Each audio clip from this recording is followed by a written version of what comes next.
What's up everybody, Matt Maran here for another My Week With video. So this week I've been driving the 2025 Acura RDX A-Spec Advance.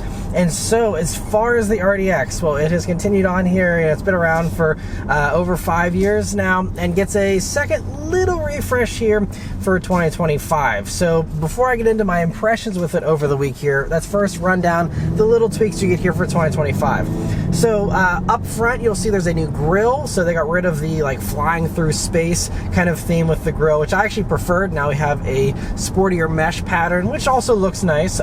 You also get some new wheels on all trims, and so you can see these ones here on the A-Spec Advance, which gives you those little bit black kind of inserts in the wheels. You also have painted lower trim on the regular Advance ones to make those look a little more upmarket. And you also get 3 new colors. There's Solar Silver Metallic, there's Canyon River Blue Metallic, which is a color from Honda that's been really nice, and happy to see that one. And then there's also the Urban Gray Pearl color, another very trendy, popular color that's been on other Acuras and now is here on the RDX. That's what this one is painted in, and it looks very nice, even you know, with all the salt here on these wintry roads, you know, not making it very pretty, but you know, it's a really beautiful color, especially in direct sunlight, and you know, really great. We now have that here on RDX. Moving on to the inside here, you have a few little tweaks. So the main one here is they redesigned this center console area, so you have a larger Qi wireless charging pad here now that gives you easier access to this area. You also have bigger cup holders.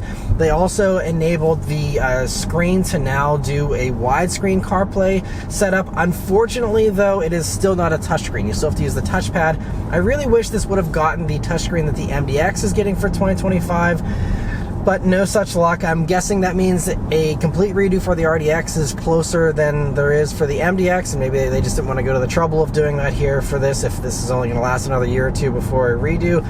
But, you know, the one thing I will say is, you know, I've used this trackpad many times over the past, you know, probably almost 6-7 years at this point, and you know, I have no problems with it in Acura's own infotainment software. It's totally fine there, very easy to use, and I actually kind of like it sometimes over a touchscreen, honestly. But whenever you have the CarPlay going, which is wireless, by the way, wireless Apple CarPlay, wireless Android Auto is standard, it still is not mapped the same way. So you still have to drag your finger around like a laptop almost, but it's very, you know, slow as far as you have to do a lot of finger movement in order to get it over to highlight whatever icon you want to highlight. It's still not perfect, but the thing that I can say impression-wise here, after again driving with this for a week, is that it's not as bad as I remembered, and it's not ideal, and depending on which apps you use, they might have more buttons or less buttons, and you know, it comes down to that kind of stuff as well. But for the apps I was using, yes, it was more of a pain than a touchscreen, and it was even more of a pain than just a regular, you know, controller knob you just spin to hit whatever icon you want, you know, in other implementations that don't have a touchscreen. But this, it still wasn't a deal breaker for me. I really enjoy the RDX, and I'll talk more about this in a second, but try it out for yourself for sure. But to me, it's not a deal breaker, and I would still deal with that and live with that. It just depends on how much you're constantly touching stuff in CarPlay, as far as whether you need, you know, to have, you know, an easier integration or not. But for me, it wasn't a big deal. And the last couple of tweaks here for 2025 is that you have full leather now on the A-Spec with the Advance package and also the regular Advance.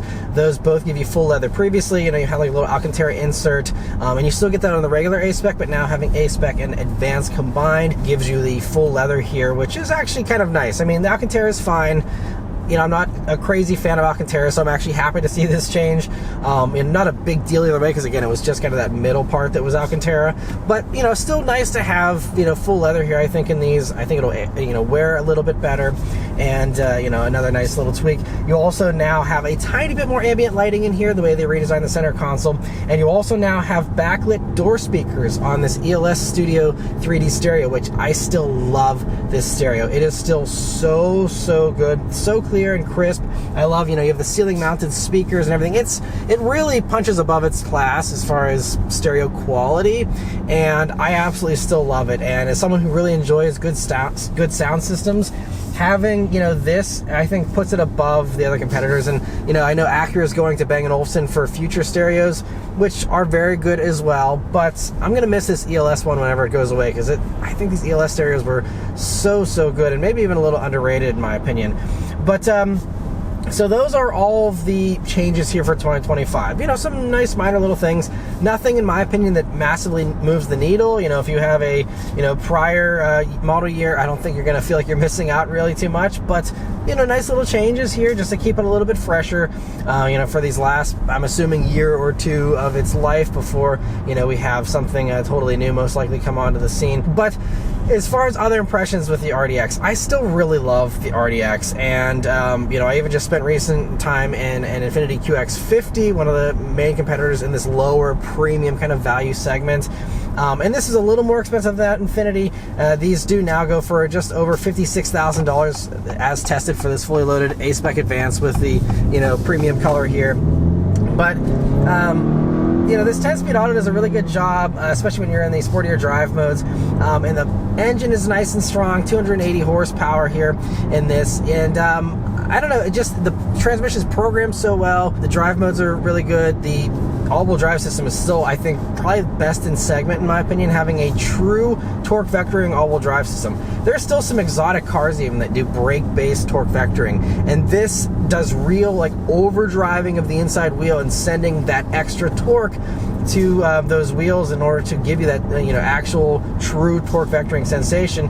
And it means I even encountered a little bit of snow this week. It was phenomenal on that. It's phenomenal in a dynamic handling situation where you're driving in a sporty manner. And it's just hands down the best all-wheel drive system, I think, in this segment as well. I absolutely love it. You know, the only thing I will say that's kind of, you know, a little bit of a disappointment here this week was my fuel economy. So these are rated at 21 mpg in the city, 26 on the highway, and 23 combined. And in my driving here this week, I was getting 19.1 mpg. Now, admittedly, it is the winter time here, and I do typically get 1 to 2 mpg less than the city rating in my driving. I did do a little more highway driving than usual, so I was hoping to maybe perform a little bit better here. You know, but it is what it is. I wasn't even really driving that fast. I was just kind of doing errands and, you know, driving the family around and all that kind of stuff. But, you know, it is, again, what it is. I mean, you know, it's a little bit sportier, but that is still one deficiency with the RDX here, is that, you know, there is no hybrid variant. It'd be nice to see that at some point. We know, you know, other Honda models are, you know, going really intense into the hybridization. Hopefully that also spreads to the Acura lineup here sooner rather than later as well. But, you know, it just means if you want something in this segment that offers good fuel economy, there's lots of options these days, but this is not one of them. So it is what it is, though. So, and honestly, that's all I really have to say about the RDX.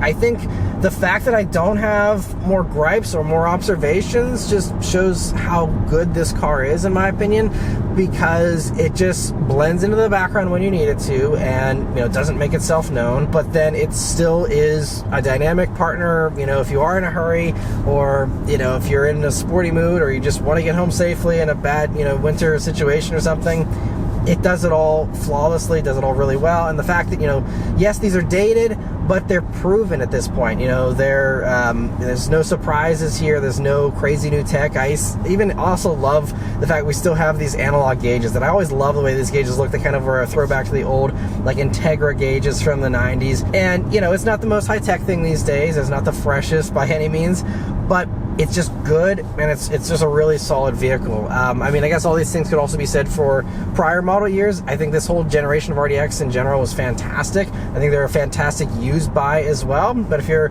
wanting something, again, that is proven, that also isn't been completely taken over by screens, it still has, you know, this nice array of buttons all over the dashboard here for, you know, physical controls for everything. I mean, those are things that, you know, are hard to get in many other vehicles these days. So if you prefer that old school kind of setup in a way, you know, this has that while still giving you the screen, still giving you the fantastic stereo and all the stuff you need. I even have a head-up display here in this, you know, advanced package A-Spec. So, you know, doesn't feel like it's low tech in any way, but just gives you, you know, kind of the best of both worlds, I guess you should say. And so overall, really love the RDX. And I will say, you know, in this segment, there are, you know, more expensive competitors that are more impressive, that do better fuel economy. And there's even, like, again, that Infiniti, which is a little cheaper if you're looking for a deal and, you know, don't really care. But I think this is really the sweet spot. This is, like, I think the second cheapest in its segment. but it's just, in my opinion, one of the best driving ones. Lots of space too, a little more cargo space than some of the other competitors, I'd say, and more spacious in here. Beautiful big glass roof. I don't know, I've always loved the RDX, but to me this would be my pick in the segment. You know, obviously it comes down to your individual deal and, you know, what works out best for you. Everyone's tastes are different, but for me personally, this would be my pick in this segment. And even all these years later, yes, it's dated. Yes, it's, you know, showing its age a little bit, but to me, in some ways that makes it even better. It's aging really well. The styling has aged really well, and that's a testament to just how good this generation of the RDX is, in my opinion. So anyway, that's all of my thoughts here on the RDX A-Spec Advance. Let me know your thoughts on the 2025 RDX in the comments below.